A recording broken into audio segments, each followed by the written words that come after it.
पंजाब के मुख्यमंत्री आदरणीय चन्नी साहब ने पंजाब का 50% हिस्सा प्रधानमंत्री नरेंद्र मोदी जी को सौंप दिया है।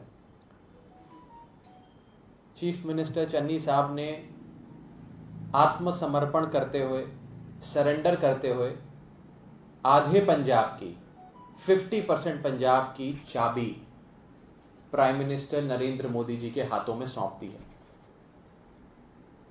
50% टेरिटोरियल ज्यूरिसडिक्शन चन्नी साहब ने मोदी साहब को दे दी और 100% फेडरलिज्म को चन्नी साहब ने प्रधानमंत्री नरेंद्र मोदी जी के चरणों में अर्पित कर दिया। 1 अक्टूबर को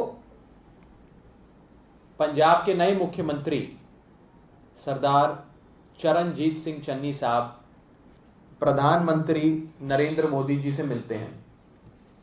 ये उस बैठक की कुछ तस्वीरें हैं। आप चन्नी साहब को देख सकते हैं, प्रधानमंत्री जी को देख सकते हैं और एक आत्मसमर्पण के भाव से वो केवल कुछ चीज ही नहीं, कोई गिफ्ट ही नहीं, बल्कि एक प्रकार से पंजाब को प्रधानमंत्री जी को सौंप रहे हैं। 4 अक्टूबर को चन्नी साहब गवर्नर से, नरेंद्र मोदी जी के अपॉइंटेड गवर्नर से मिलते हैं।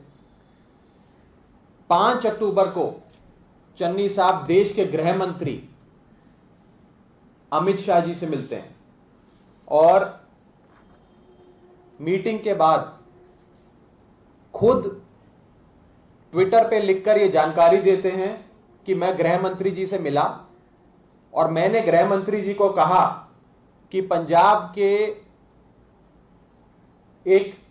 में एक बहुत बड़ा अंतर्राष्ट्रीय बॉर्डर पाकिस्तान से लगता है और नशे का, ड्रग्स का, वेपन्स का बड़ा कारोबार चल रहा है। मैं गृह मंत्री जी से अनुरोध करता हूं कि आप इस मामले में कोई स्टेप्स उठाएं, एक्शन लें। ये खुद चन्नी साहब देश के गृह मंत्री अमित शाह जी से मिलकर 5 अक्टूबर को उन्हें कहते हैं कि आप पंजाब को संभालो। पंजाब के अंदर नशे की और वेपन्स का एक बहुत बड़ा व्यापार चल रहा है जो बॉर्डर के उस पार से चलता है। हमारा 550 किलोमीटर का एक अंतर्राष्ट्रीय बॉर्डर है। तो भारतीय जनता पार्टी की सरकार, गृह मंत्री अमित शाह खुद पंजाब संभालें, ये चन्नी साहब अमित शाह जी को बोलकर आते हैं। आप क्रोनोलॉजी समझिए। 1 अक्टूबर को चन्नी साहब मोदी जी से मिलकर कहते हैं आप पंजाब संभालिए। 4 अक्टूबर को चन्नी साहब गवर्नर से मिलकर यही बात कहते हैं और 5 अक्टूबर को पंजाब के मुख्यमंत्री चन्नी साहब देश के गृह मंत्री से मिलकर यह बात कहते हैं, जिसकी जानकारी उन्होंने खुद दी। ये कोई स्पेक्युलेटिव या कंजेक्चर नहीं है, ये चन्नी साहब ने खुद ये बात कही। और 14 अक्टूबर को केंद्र में बैठी मोदी सरकार ने, भाजपा की सरकार ने फैसला ले लिया कि बीएसएफ यानी कि बॉर्डर सिक्योरिटी फोर्स, यानी कि नरेंद्र मोदी जी की खुद की पुलिस अब अपना दायरा 15 किलोमीटर से बढ़ाकर 50 किलोमीटर कर रही है। जहां जहां बॉर्डर लगता है वहां जहां बॉर्डर से 15 किलोमीटर भीतर तक ही केवल बॉर्डर सिक्योरिटी फोर्स यानी कि बीएसएफ पुलिस का दायरा होता था, उसे 15 किलोमीटर से बढ़ाकर 50 किलोमीटर कर दिया। ये 15 किलोमीटर से बढ़ाकर 50 किलोमीटर, आप इस आंकड़े से समझिए कि कुल मिलाकर पंजाब की पूरी क्षेत्रफल, पूरी जमीन 50,362 स्क्वायर किलोमीटर है। कुल पंजाब की क्षेत्रफल 50,362 स्क्वायर किलोमीटर और बीएसएफ का यह दायरा बढ़ने से इस 50,362 स्क्वायर किलोमीटर में से 27,600 किलोमीटर, यानी कि आधे से भी ज्यादा 27,600 किलोमीटर अब नरेंद्र मोदी जी की पुलिस के अधीन आ गया है। यानी कि पंजाब का 50% से अधिक इलाका, एरिया, क्षेत्रफल अब पंजाब का या पंजाब पुलिस का नहीं रहा। वहां पे लॉ एंड ऑर्डर से लेकर, अरेस्ट से लेकर, सर्च एंड सीजर से लेकर हर चीज अब भारतीय जनता पार्टी और नरेंद्र मोदी जी की सरकार खुद करेगी और बॉर्डर सिक्योरिटी फोर्स जो नरेंद्र मोदी जी की पुलिस है वो करेगी। क्योंकि पंजाब का 550 किलोमीटर का इंटरनेशनल बॉर्डर लगता है।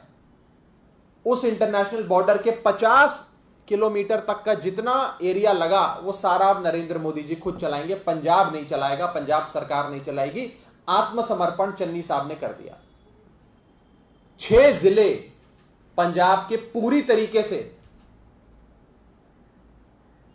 चन्नी साहब ने प्रधानमंत्री नरेंद्र मोदी जी को सौंप दिए और 6 और जिले, उसका अधिकतर हिस्सा नरेंद्र मोदी जी को सौंप दिया। मैं आपको जिलों के नाम पढ़ के बता देता हूं। जो जिले पूरी तरीके से, लगभग पूरे तरीके से अब भाजपा की सरकार चलाएगी, चन्नी साहब की कांग्रेस की सरकार नहीं चलाएगी, उन जिलों का नाम है पठानकोट, गुरदासपुर, अमृतसर, फिरोजपुर, फाजिलका, तरन तारण। और 6 जो पार्शली, यानी कि वो जिले जहां पर एक बड़ा हिस्सा, एक बड़ा क्षेत्रफल अब नरेंद्र मोदी जी की सरकार चलाएगी, उन जिलों का नाम है होशियारपुर, जालंधर, कपूरथला, फरीदकोट, मुक्तसर और मोगा। यानी कि आप समझिए कि माझा इलाका जो पंजाब का कहा जाता है वो तो लगभग सारा ही अब केंद्र में बैठी भाजपा सरकार चलाएगी और हमारे मालवे इलाके का एक बहुत बड़ा हिस्सा अब केंद्र में बैठी मोदी सरकार चलाएगी। द्वाबे का भी एक बहुत बड़ा हिस्सा अब केंद्र में बैठी मोदी सरकार चलाएगी। इसका एक वाक्य में अगर आप सारांश, एक कंक्लूजन ड्रॉ करने की कोशिश करें तो वो ये है कि 50% पंजाब में राष्ट्रपति शासन लग गया। चन्नी साहब की इंसिस्टेंस पे, उनके अनुरोध पे मोदी जी और अमित शाह जी ने पंजाब के 50% इलाके में राष्ट्रपति शासन लगा दिया। आज बॉर्डर सिक्योरिटी फोर्स यानी कि बीएसएफ एक्ट 1968 के तहत, सेक्शन 139 के तहत 27,000 स्क्वायर किलोमीटर में आने वाली जितनी भी आबादी है, यानी कि पंजाब का आधा इलाका है, उसमें किसी को भी गिरफ्तार कर सकती है, किसी के भी घर में घुसकर रेड कर सकती है, सर्च एंड सीजर कंडक्ट कर सकती है। और सबसे खतरनाक पहली चीज,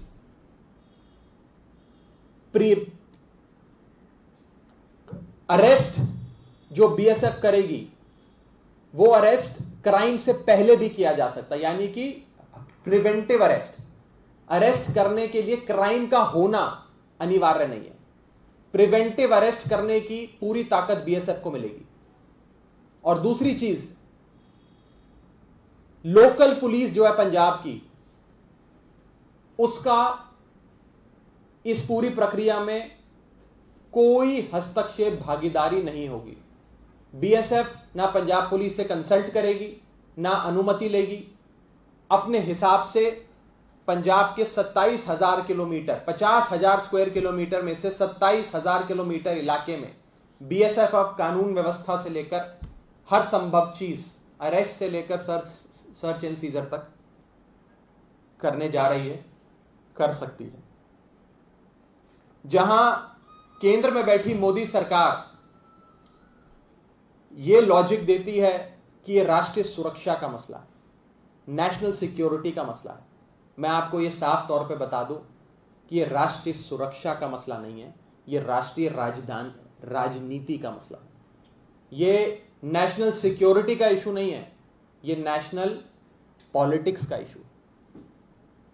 क्योंकि अगर यह राष्ट्रीय सुरक्षा का विषय होता तो अभी 3,000 किलो हेरोइन गुजरात में पकड़ी गई, गुजरात के एक पोर्ट पर पकड़ी गई।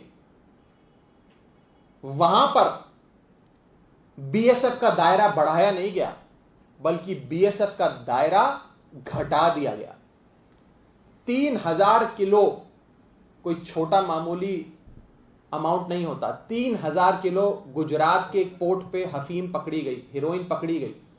उसके बाद गुजरात का बीएसएफ का दायरा 80 किलोमीटर से घटाकर 50 किलोमीटर कर दिया, यानी कि 37.5% डिक्रीज कर दिया उन्होंने अपनी ज्यूरिसडिक्शन, बीएसएफ ने। लेकिन पंजाब में ज्यूरिसडिक्शन को 15 किलोमीटर से 50 किलोमीटर इंक्रीज कर दिया।